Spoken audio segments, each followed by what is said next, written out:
Welcome to Process to Profitability, a podcast all about the tools and strategies you need to serve your clients and grow your small business, hosted by me, Samantha Mabe of Lemon and the Sea. Join me as I chat with creative entrepreneurs and small business owners about how they built and grew their businesses and how you can do the same in a way that fits you. Let's get started. Welcome to episode 16 of Process to Profitability. Today I am talking with Ashley Cox of sproutHR all about building a team that supports your business mission. We covered some great topics, including how to hire for a small business, how to set up that process, including creating a really great job description and how you can create an interview that is going to find you the right person for the job. We also talk a little bit about the difference between contractors and employees and about how you can hire an intern for your business. Ashley Cox is the HR partner for creatives at sproutHR, where she helps you hire, train, and lead your thriving team, all with confidence and heart. She loves to make the scary and overwhelming parts of hiring and leading a team simple, actionable, and fun, so you can feel more at ease in your business and get the help you need. I hope you enjoy this episode and learn a lot as you are considering growing your team for your business. Hi, Ashley. Thanks for joining me. Hi, Samantha. Thanks so much for having me. I read your professional bio at the beginning of the show, but why don't you tell us a little bit about who you are, where you're from, and what you do? Absolutely. I am so excited to be here today and chatting with you about a little bit of all the HR business things. So my background is I spent about 10 years in corporate. I spent a couple of years in leadership and most of my time in human resources. And so I come from the corporate world to the creative world because I actually went into the creative world in photography. And that's when I learned about all of these online businesses. And once I got into the business, I really started to see an opportunity to serve creative businesses with human resources. And that there really wasn't a whole lot of people doing that particular type of work. And it was kind of a perfect merriment because I've always been a really creative person and I never really fit into that traditional corporate HR type of position as far as, being super buttoned up and uber professional. And I just wanted to have fun and I wanted things to be enjoyable. And I feel like HR can be fun for your business. So I'm really excited to be serving in this space because it connects me to people that I really connect with naturally and gives me the opportunity to help them with things that they don't really have access to and they don't, maybe have a point person for, and to really just kind of come alongside them, like you read in my bio, and just be a partner for them. So that's kind of how I came into this creative online HR world. But if you want to know where I came physically from, I am a West Virginia raised girl, and I am super proud of my home state. Love being from the beautiful state of West Virginia. I'm currently living in Northeast Tennessee, though. My husband and our dog Mila and I have all traveled around to about 4 or 5 different states in the last handful of years, and we really love Northeast Tennessee. But I love working with clients from all over the U.S. and just getting to network and be in this online space and meeting people all over the world, people in Australia and the Netherlands. And, my business bestie lives in Texas. And so this is just such a wonderful space to be in. And to think that a small town girl from a little town that probably nobody's ever heard of in southern West Virginia could, be making friends with people all over the world through this really cool online business space is such a joy and such an excitement for me. Yeah, the online business space has really opened up a lot of connections, and I feel like I always meet people from different parts of the world, and yet we have such similar pieces to our story, or we've, our lives have overlapped somehow, and I think that's such a cool part of all of this. Absolutely. I agree. I think that people try to think that they're so different from each other, and really we're all just doing the same thing. We're trying to pursue those dreams and live the lives we really want to live and be good people. I really believe that most people genuinely just want to be good people and put good out into the world. And you really see that when you're able to connect with folks from all over the world. Yeah. So how did you go from doing your photography business on the creative side to like including or starting the HR side of your business for creative entrepreneurs? Yeah, it was kind of a weird transition, right? I think like a lot of creatives, you kind of try things out until you find what works the best for you. That combination of, if you think about the Venn diagram, what do I do that I'm really good at? What do I do that I really love? And what can I do that helps other people? And that little sweet spot in the middle is where I find myself right now. And although I loved photography and I was really good at photography, it's not something that I've necessarily enjoyed serving others with. It's more of a personal hobby. When I got into that business, I thought that because I loved that, because I was passionate about it, because I was good at it, that those were all the key elements. But then when I got into it, I was like, oh, but I don't like doing this for other people. And so it was about 8 months that I had my photography business in full swing, and I was really working hard at it. And all that time, I had never been in this online world before. And so all that time I was like, what are all these businesses out here and what are they doing? And how are they working with each other? And what are their questions and how are they interacting with each other? And all through that time, I kept finding myself over and over and over answering questions in these Facebook groups about HR because I'd spent so much time in human resources. And so answering those questions over and over and over, it was like, this seems like a real need that these people have. And there's really no one here to serve them. And they were sometimes getting bad information from other business owners or illegal information from other business owners. And I'd come in and be like, hey, actually, that's not legal. You can't do it that way. It was kind of like, I just wanted to protect these business owners and to save them from making some really costly mistakes or making some mistakes that could legit shut down their businesses. And so as I kept answering those questions and I started talking to other people and talking to some friends, I was like, what about this HR consulting? Like, should I do this? And girl, let me tell you, I don't know how many people said, Ashley, we told you to do this like 3-4 years ago. What are you doing? And so it just kind of naturally came around that I had to go through this experience with my photography business in order to find that, yeah, this was a need. People needed this type of information I had to offer. And I had found kind of my people, my tribe, to be able to support them and to really help them in this transition in their business, because it's really scary and it can be super intimidating and it's confusing. And there's a lot of terms out there that unless you know what you're searching for, you might never happen upon them. So that was kind of my transition from photography into HR consulting. And I did officially shut down my photography business because my HR consulting business I really wanted to pour my whole heart and soul into serving these people. And I still do photography, but that's for me on the side. Yeah. I think that's great though, that you recognize that this thing you thought was like a business idea, it was really more of a hobby, and that's what you enjoyed it as. And you didn't try to force it for very long into being a business and making you money. Yeah. You can have that for yourself.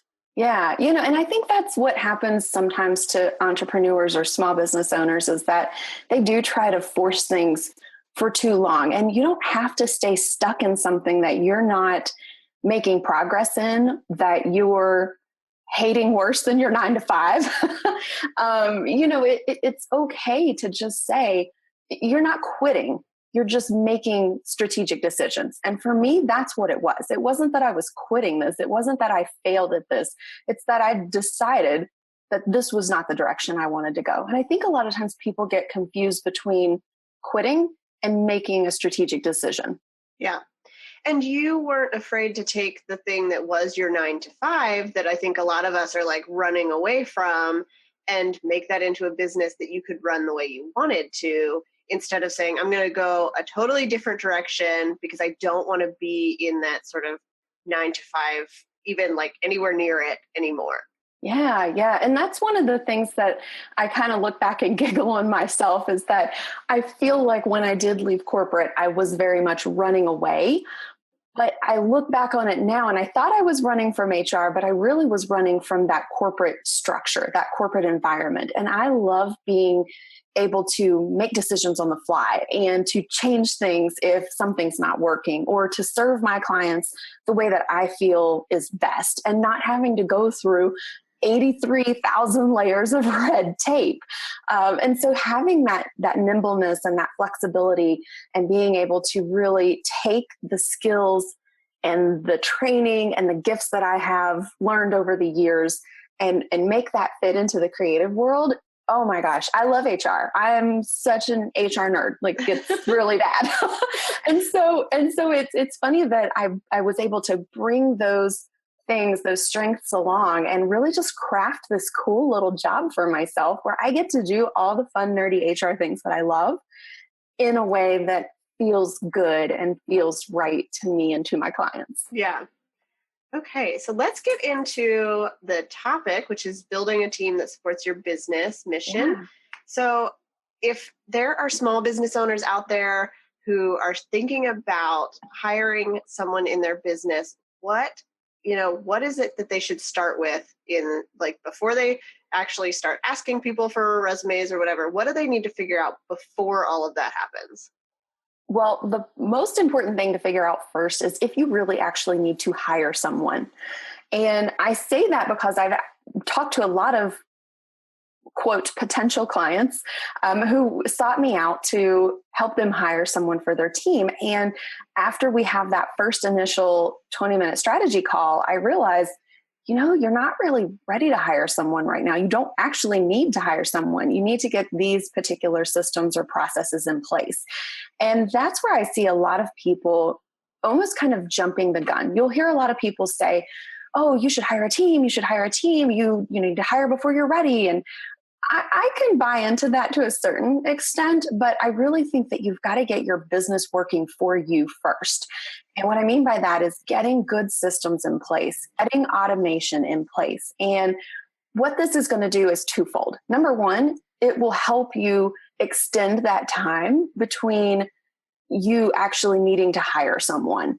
And number two, it will help you onboard the people that you hire much more easily and much more quickly. And so if you get your systems and processes and your automations in place first, you are going to save yourself 1,000 times worth of headaches, I promise. So that's the first place I always start with clients. Or if somebody's asking questions in a Facebook group, I'll say, yeah, do you have a process for that? How would you train somebody to do what you do if you're going to delegate that? Because a lot of people are scared about delegating. And part of that nervousness comes from not having a written process. And it's that simple. And, you don't have to sit down in one day and write out every single process in your business. Like, I wouldn't even do that. That's daunting. But if you just, every day that you're doing something, okay, today I'm writing a blog post. Let me just write out the steps that it takes me to get this blog post from idea in my head to published and promoted. What does it take me to do all of that? And what are the steps in that process that I could outline for delegating to someone else? And if you go through this process and you just write down one process a day, then you're going to have all of those in place and ready to go whenever you're ready to hire your first employee. Yeah. And I have heard people say that if you need to have those processes in place, like written down somewhere, even if you're not hiring, because what happens if something happens to you and somebody needs to, get in touch with your clients and just let them know she's going to be away from her computer for a week, or, you need those processes written down somewhere that somebody else can find and help you out when that need is needed. Absolutely. I call that contingency planning. That's the big fancy corporate word for it. But basically, even if you just have a very basic one sheet document that if something did happen to you, you never know. You could be in a car accident. You could be pregnant with your first child and go out 2 months early because you have to be put on bed rest. You could end up falling ill and being in the hospital unconscious. And so if you have that one-page document and you share it with a biz bestie or a parent or a friend, somebody that can be, reliable and trustworthy, you need to have those important things on there, like what bills are coming up and how do we pay for those? Who do I need to reach out to? Who's my current roster of clients? And you can easily update that weekly or monthly. It doesn't have to be every single process in your business, but maybe they can throw up a post that says, hey, we're really sorry. Samantha's going to be out of commission for the next 2 weeks. We appreciate you hanging around with us, but that's why we're going to be silent for a couple of weeks. Just make a really super simple one-page document process that you can hand off. And it might be easier to give it to a biz bestie because we all know these tools that we use. And yeah. I can't imagine my mom trying to go in and update my Trello board or something like that. But make sure that you get with that person and they understand what tools they're using, who they need to contact, and how to handle something if you're out of office. Yeah, that's a good idea. So if you have created your processes and you've actually decided that you need to hire somebody, what is the rest of that hiring process, like an outline of how that works? Yeah, the first thing to start with is a good, solid job description. And I will preach job descriptions till the day I die because they are a multifaceted tool that can help you in so many different ways in your business. I actually just wrote a blog post all about, the 5 important benefits of how a quality job description can help you in your small business, and that it's not just a big corporate type of document. So starting off with your quality job description is absolutely where I would recommend you begin, because what this does is it helps you outline exactly who it is that you're looking for. And it keeps you focused when you're interviewing for that position. It helps you develop those questions so that you can hire the right person and not just the person that you get along with best in the interview process. The next thing I would say is to make sure that you outline your interview process really, really well. A lot of times where I see folks get stuck is that they didn't realize how complex the interview process was going to be if you're interviewing multiple candidates. And things can fall through the cracks pretty quickly. And then you've got, candidates calling you and emailing you and asking you all these questions. And you're like, I don't know. So really sitting down and taking some time to be thoughtful about the process. Am I going to do a phone screen? Am I going to do an in-person interview? Am I going to do a Skype interview if I'm, hiring someone remotely? How am I going to determine whether somebody was a good candidate or not? So having some sort of set interview questions and rating scale will really help you be successful in that area. And then how am I going to follow up with these people? Am I sending, decline letters? Am I calling them and saying, hey, thanks for interviewing with me? Unfortunately, we've decided to go in a different direction at this time. So what are some of those things that you need to be thinking about ahead of time? And then making sure that you have a plan to onboard this person once you have completed the interview process and selected someone. And so those are kind of the most key, elements of bringing on your first team member. And that can go for an independent contractor or that can go for an employee. Things are going to be a little bit more complex with hiring an employee.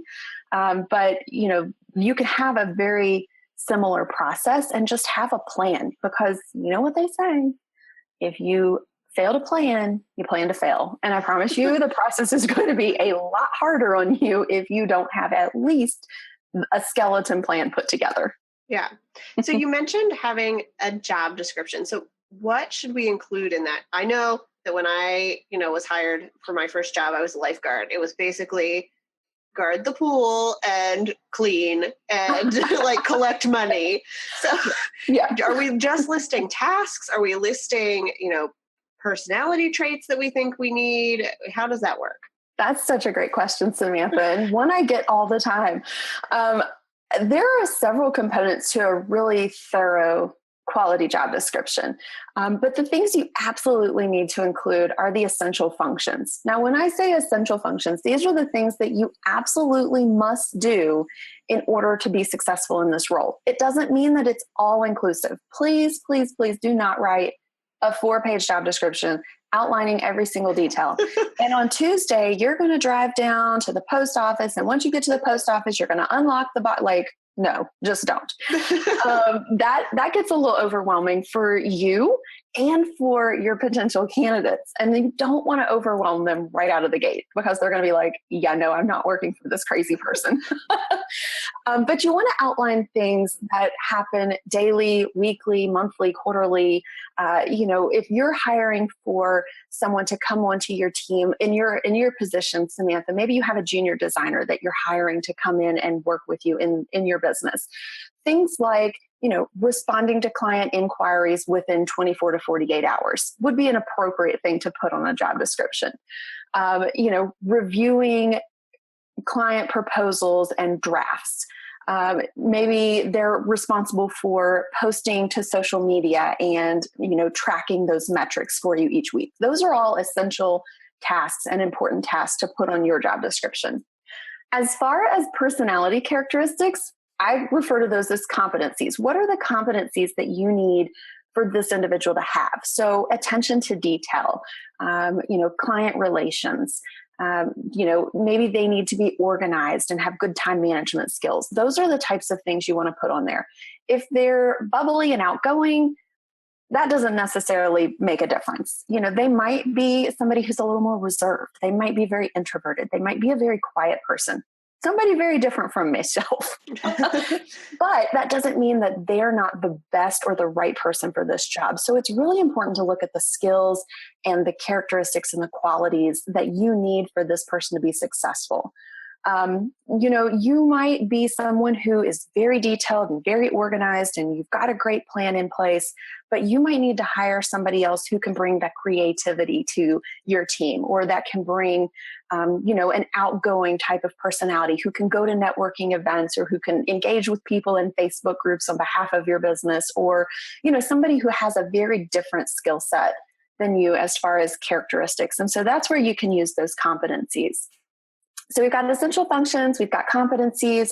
You definitely want to make sure, are there any requirements that you need for this person to have coming into the job, education or experience-wise? Samantha, you would not want to hire me as a designer. Even though you like me, even though we're friends, you're like, Ashley's a great person. She's so fun and bubbly and outgoing and blah, blah, blah, blah, blah. Great. Well, I don't know a lick about design. Okay. So we can't just let everything be based off of personality and how much we like or we engage or interact with people. We have to have some things there of substance. And so you might say, you know what, I'm okay hiring a college, student who worked part-time for me, who's learning these skills, but they've got to have already been through their first 2 years, because that's where those basic fundamentals are learned, design 101 and art 101 and all of these basic types of foundational pieces that are going to help you then bring them into the fold, and they're already going to understand design techniques and design terminology and things like that. So what education is required, what experience is required. And if you just tackle those, few key points there, you are going to have so much better success finding the right person the first time, instead of putting out a job description that says, must love pink cupcakes and puppy snuggles. I mean, don't we all? So in that case, like if I were looking for a junior designer, or if a copywriter is looking to bring on someone to do that sort of thing, can we ask for a portfolio or work samples? Absolutely. And you should be. And can you ask people to sort of do a project that you assign to them, like a brief, something to sort of see if they're going to be able to work with your type of clients if their portfolio doesn't fit that necessarily? Yeah, absolutely. And that's such a great point, especially in the creative world that we're in, is because you may not have something in your portfolio that demonstrates your ability to do X that this person is hiring for. But maybe that's because that's the only type of work you've, really been showcasing. Or maybe that's the best of the best projects that you've worked on. And so I absolutely think that it's key for you to be able to determine if this person is going to be a good fit for your business. And so a skills test or a skills assessment could easily be something you implement into the interview process. I would recommend, you could either do it before your official interview and have them send over a sample. So for a copywriter, they might want to have somebody send over a writing sample, and they may give them a prompt to determine how can they think on their feet. So if I'm talking to you today, Samantha, and I'm a copywriter and I'm hiring, a junior copywriter for my team, I might say, okay, Samantha, our interview is on Friday. I'm going to send you this prompt today, and I want you to send this over to me before our interview on Friday, because I want to see how you think on your feet. I want to see if you can take an idea or a concept or a topic and write a fully constructed and well thought out piece, because in the world of copywriting, things move quick. You might not have 6 months to sit on a topic idea and write a piece. You may be turning around blog posts in just a few days or a week. You may be having to turn around sales copy in just a week or two. So it's important that you are able to test them for what's essential for your job. And so think about what are those things that they're going to be called to do, and what kind of time frame are they going to be called to do it in. And you may not have them write a full-fledged blog post in a day, but you might have them write, a series of 5 or 6 Facebook posts off of this topic. What do they come up with? What do they write? How do they connect that topic? And you can also see, did they even research the company that you asked them to write this for? So you may even get specific and say, hey, I want you to write these 5 blog posts about this client that I've been working with that has a business where they make toddler t-shirts, and they've got to come up with a whole series of Facebook posts for this toddler t-shirt company in one day. So it's a really cool way to be able to just test whether they have the skills and they can follow through on the time frame that you're requesting of them as well. Yeah. And it sounds like your interview process, we shouldn't be afraid to have sort of an extensive interview process. You don't want to just get on the phone, ask a few questions, and decide that because you like somebody, they would be a good fit. You have to be able to do more than that, which I think is probably scary for a lot of small business because we've never been on that side of business before. Yeah. Scary is a good word to use for it, and it can be. I know it's probably not a common or a popular opinion. As a matter of fact, I know it's pretty much not. But I don't believe in the hire fast, kind of vibe that people have going on right now. I think that you really need to take your time and think through what you want from this person and find the right person that's best for your business. Because what you don't want happening is what I see happening with clients who hire fast. They're hiring again and again and again for the same position because they didn't get it right the first time. And to me, that can be really discouraging for small business owners, thinking, oh my gosh, I'm never going to get this right. Yeah, you need to take a little bit more time and not just hire the first person you talk to, or hire only one person that you've ever talked to, or hire your best friend because you're best friends and you want to work together. You really need to be thoughtful and be strategic and take your time to hire the right person. Can you do it in 2 or 3 weeks? Absolutely. Does it take some people longer? 2-3 months? Yeah. But to me, I would always rather hire the right person who can grow with my business, who can become an important part of my business, and who can be with me long term versus just hiring off the cuff and not putting any real thought into it, because you're going to look unprepared. You're probably not going to hire the right person, and things are going to be a lot more difficult for you to manage, especially when that person doesn't work out and now you've got to make some really tough decisions. Yeah, I totally agree with that. The company that I used to work for was really in that hire fast mentality, and I saw people come and go so much because they weren't taking the time to hire the right people. And when it was the right person, it was just kind of luck of the draw. They happened to luck out on a person that worked out, and not because they had spent all of the time figuring out what they wanted to look for. Yes. And that's where I think a lot of people in our online business world, they just jump to hire and they skip over the whole part. Well, do I need to hire? Should I hire a contractor or should I hire an employee? What kind of tasks do I need them to do? how am I going to, manage this person? How am I going to check in with them? What kind of communication are we going to have? So the whole planning phase, that whole foundational element is skipped over. And this is why we find small businesses who are struggling with the team that they have, or they're upset because the person isn't really the best person. And there's really, I'm going to say it, folks, I'm going to say it. There is no one to blame but ourselves. And I have been there. Trust me. I spent 10 years hiring people, and those first couple of years, they were rough, y'all. They were rough. And so, you learn the skills as you go along, but take the advice and you will have a lesser learning curve, and you won't make a lot of those forehead slapping mistakes that you see happening out there, and that I have definitely made myself. Absolutely. So you mentioned that you need to figure out if you want to hire a contractor or an employee. So can you talk a little bit about the difference between those and how each can work with your business? Sure.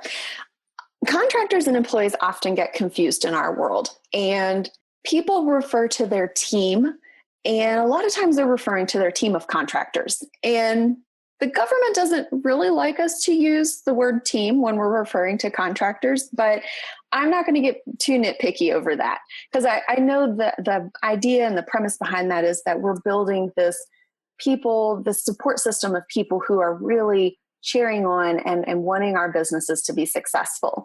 But when you hear people talking about a team, they're not always talking about a team of employees. They might be talking about a team of contractors. And one of the best places to start when you're hiring for your small business is to start with contractors, because you can use them on a short-term basis. You can use them on a project-by-project basis. If you have really busy seasons, you can hire during those really busy seasons. And then you're not committed to having this person around all year long, which is a really big commitment for a lot of small businesses who still have those very up and down fluctuating months, right? Yep. So when you're thinking about hiring for contractors, these are people who can do specialized things for your business, like hiring a designer, Samantha, or hiring an HR consultant, or hiring a copywriter to write your sales page. But when you're thinking about things in your business that you're going to need on an ongoing, consistent, regular basis, a lot of times it comes up that you need a personal assistant in your business, that you need someone who's actually going to be on your team as a junior designer, that it's not work that you can contract out any longer because it's the actual core work that you're doing in your business. And when it comes down to the core work in your business, that's when you need to think about hiring an employee.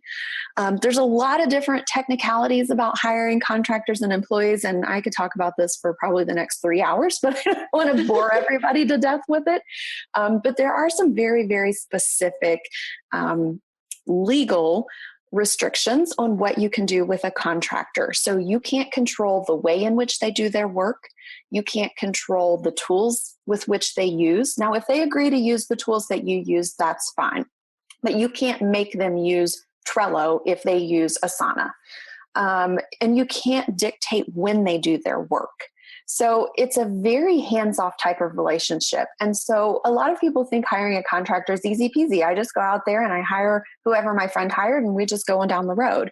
But you still need to be very strategic about who you're hiring as a contractor, because you want to make sure that they're going to be able to do the work that you need for your clients and to help you run your business, because you're not going to be able to, and you shouldn't be training them. They should come to you fully trained and ready to go, hit the ground running. Now, you're going to pay a higher hourly wage premium for these people or project premium for these people. But the good thing is they'll be able to come into your business and help you, and you're going to be up and running much faster than if you hired someone off the street who doesn't have a lot of experience or expertise for a lower wage rate. Do you have any specific questions? Because I know we can go about 1,000 different directions with this. I don't have anything specific. I know there's like tons of different sort of guidelines to follow. So I feel like that's a totally different topic. But I think it's good to think of really the time, not dictating the time or how they do their work. Those are really simple ways to look at it. So if you want someone to design for you and they have to be available like from 9 to 5 every day, that's probably more of an employee than it is a contractor. Absolutely. You hit the nail on the head. Now, if you are, I've seen a couple people talking about hiring like an intern and thinking that that is free work. Is that actually the case? If everybody could see my face right now, it's the emoji that like has his mouth wide open and his little hands on the side of his face going, oh no. Y'all just don't hire unpaid interns. Just don't.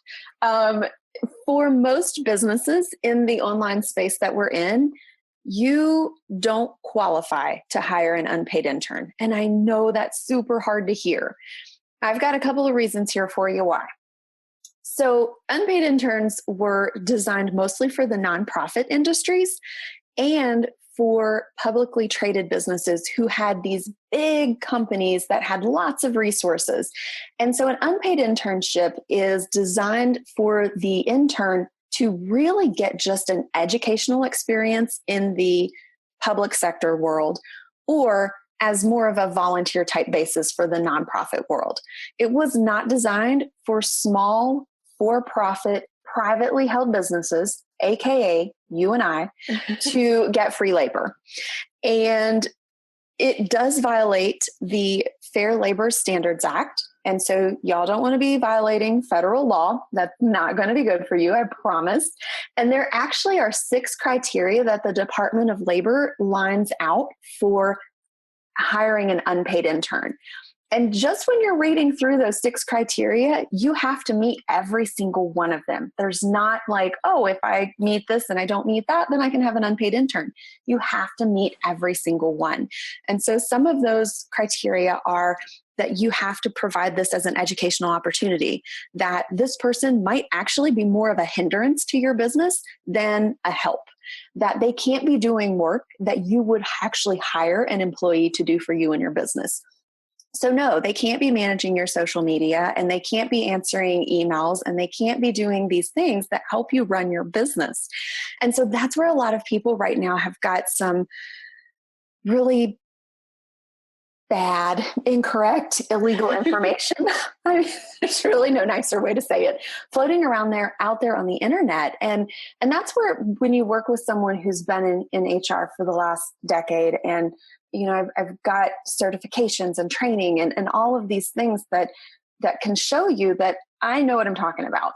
And I know that if you're hiring an unpaid intern, it is 95% sure that that is illegal for you, unless you meet those criteria of public sector, and you know that's being traded on the NASDAQ or the New York Stock Exchange. And I'm pretty sure most of us aren't being traded on the stock exchange right now. Or if you're a nonprofit business, and there may be some of those folks listening to this podcast. So if you are a nonprofit, you've got some different rules. Don't worry if you have unpaid interns. But for most of us, unpaid interns actually are an illegal practice. Now, I told you I would give you 2 different viewpoints. So that's viewpoint number 1, where, you know, you should just be following the federal law. And viewpoint number 2 is something that we talk about a lot in our world, Samantha. And it's charging what you're worth. Okay, let's take this one step farther. If we're not paying our interns, are we giving them what they're worth? And to me, it's saying, oh, yay, I can charge what I'm worth, and I don't have to pay this intern over here, and this is amazing. Well, doesn't that intern, aren't they worth something? What's the value of that intern to your business? And so to me, this not only is a federal and a legal type of topic, this is also a heart topic. I'm not going to bring someone in my business to just do free labor for me, and I get all the gain and all the glory. And I say that they're getting an educational opportunity. But if you're really that busy that you're bringing an intern in, you probably don't have a lot of time to invest in them from an educational perspective. So you might give them a little bit, you might kind of give them some guidance here and there, but you're treating them more like an employee and not like an educational opportunity. They're not sitting in a classroom. They're not shadowing you all day long, learning every step that you do in your business. They're doing that tedious work, or they're doing that administrative type work, or they're doing that work that you hate doing, and you're not paying them for it. And to me, that's kind of shady. Yep, I would agree. I know I went to school for architecture. So when we graduated, we had to do an internship. And I know that they had mandated that all internships had to be paid for that reason. They were like, you're not going to sit and draw toilets all day and not get paid for it. Yeah. Wow. I mean, I can't even imagine getting to sit and draw toilets all day. That's incredibly fun. I mean, I stayed away from it. I decided to go a different direction. You were like, I'm not the toilet drawing queen. I mean, It's not my jam over here. But I'm glad that they did that, because a lot of schools don't really educate their students on the legalities of paid and unpaid internships. And they just leave it to these 18, 19, 20-year-old kids to decide what is right and what is not right. And a lot of times, unfortunately, the students get taken advantage of. And, if I can help these students avoid being taken advantage of, and I can keep our small businesses safe through legal hiring practices, then I feel like I've made a difference somehow. Yeah. So is there anything that I didn't ask that you wanted to cover as far as building a team for your business? One of the most important things I always talk about with my clients too is culture. And we didn't really touch on culture very much today. And that's something you can start building now, even if you're not ready to hire a team. And what I mean by culture is having your core values in place, deciding what is important, not just for you and your business, but what's important to serve your clients. What's going to be important when you have team members in your business? And how do you all work together? How do you serve your client? How do you navigate the complexities that come with being a small business? And having that cultural foundation and being able to say, this was something we did in a past job that I really loved. I felt engaged. I felt that I was important. I felt like my voice was heard. This is what I'm going to do when I have my own team. Start writing those things down, because when you start having your own team, it's really easy for the train to just fall off the tracks. It really is. When you don't have a plan, when you're not being very thoughtful or very strategic about your culture. Culture doesn't just happen. Like the Google culture didn't just happen overnight. It was very strategic. It was very thought out. It was a lot of conversations, and they got a lot of feedback from their team members as they grew from this small, tiny little startup company into this big conglomeration. And that culture wasn't an accident. That was a very intentional culture. And so what do you want your culture for your business to look like? Do you want it to be very flexible and people can work whatever hours they want as long as they're getting the work done?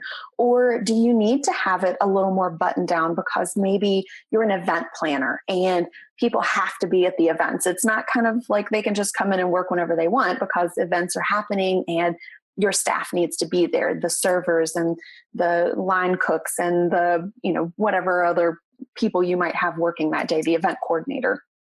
So think about that, and think about things like, how can I reward my team without always just throwing money at them?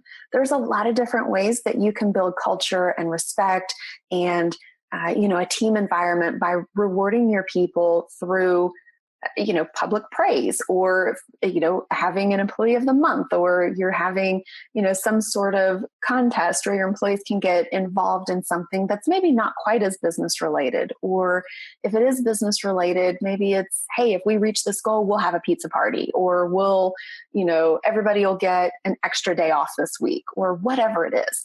But think about that culture and think about those types of words like fun or flexible or professional, or what does that culture look like? And start building that now, because you're going to attract the people to your company by the culture that you demonstrate. Yeah, they're going to want the pay. Yeah, they're going to want whatever other benefits you might offer, but they really are going to connect with the heart and the values and the mission behind your business. And those are the people that you want on your team. Yeah. And that connects back to your clients too, is if they can see that your whole business is acting out of this culture, they're going to know whether or not they want to be a part of that. Absolutely. And I'm sure it makes hiring easier if you're like, okay, I want this really fun environment. And some of the people just don't seem like that's the way that they would work best. It's not that they are not going to do a good job. They just need to be able to thrive in the culture that you're creating. Exactly. And the more clear you can get on your culture and your values and the way that you run your business, the more you're going to attract the people that you are going to work with best in your team, and you're going to repel the people who are not going to thrive in that environment. And it's just like with an ideal client. We want to attract the clients that we're going to work best with and repel the clients that maybe might not fit with us, whether it's because we really can't serve them or they have a different expectation of how we're going to work together, or whatever that is. You've got to attract your ideal employees just like you would attract your ideal clients. And a lot of times your ideal clients end up being your ideal employees as well, because they're so invested in what you're doing. Yep.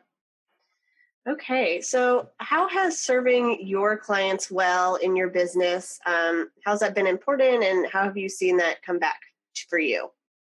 Oh gosh, I love my clients. I mean, I still constantly talk to the very first client that I booked with sproutHR when I started back in July of last year. So I'm coming up on the 1-year anniversary of Sprout. And, it's fun to be able, to me, serve someone who started off very nervous and very hesitant and not really sure what to do or what step to take. And she was hiring her first employee, and she was really quite overwhelmed. And to see her confidently, taking these steps, and she hired her team member, and she's been leading that team member. And when, issues have arisen, she's handled them like a champ. And, we've talked about, well, how should I do this? And how should I do that? And okay, well, what about this? And what about that? And just to know that she comes back to me because she trusts me. Like, I think trust is the biggest and the most, fulfilling part of my job, is that these clients don't just work with me once. They work with me time and time and time again because they trust the information that I'm sharing with them. They trust the guidance that I'm giving them. They trust that I'm going to be there as a partner, and I'm not going to nickel and dime them to death. If they're sending me a question I can answer in a couple of minutes, I'm not going to charge them for that.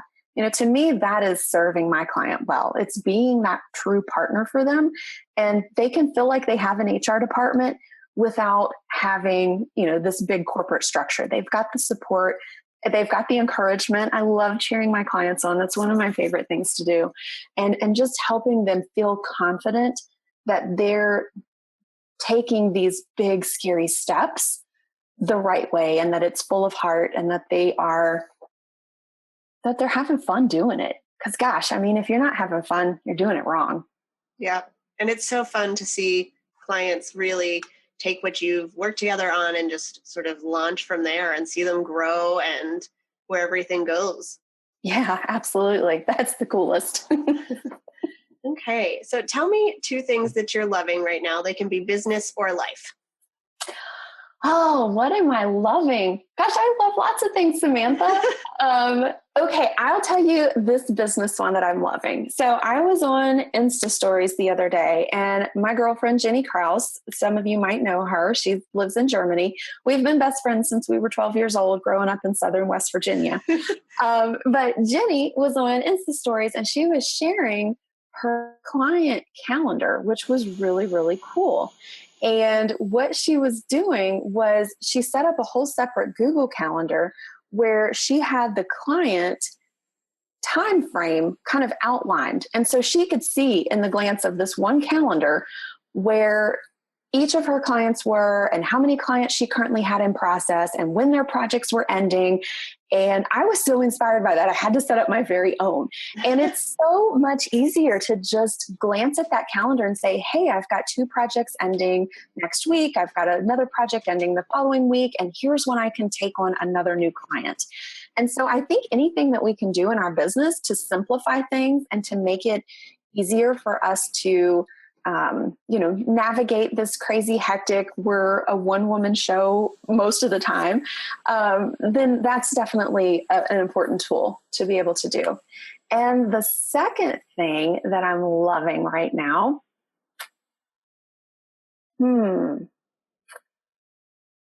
I'm loving the fact that it's summer and travel season, and I'm a huge adventurer. So I've got tons of little weekend getaways and trips planned. So I'll do a business and a personal.